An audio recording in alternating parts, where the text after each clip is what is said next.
度啊？落雨之後咯，嗰啲係天空飛。咁多嘅。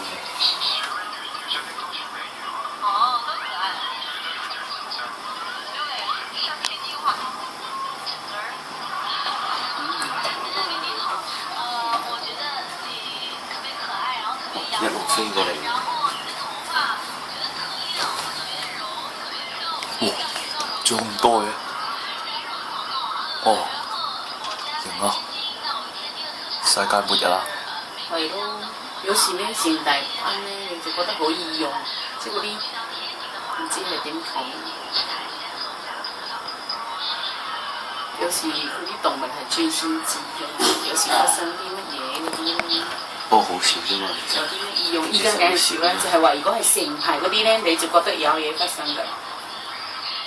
唔知天災人禍咁嗰啲咯，總之係有一種易用嗰啲咯，然後一睇就知係咩事，唔好嘅嘢或者乜嘢事發生咁樣，就會有唔同嘅動物，好多動物。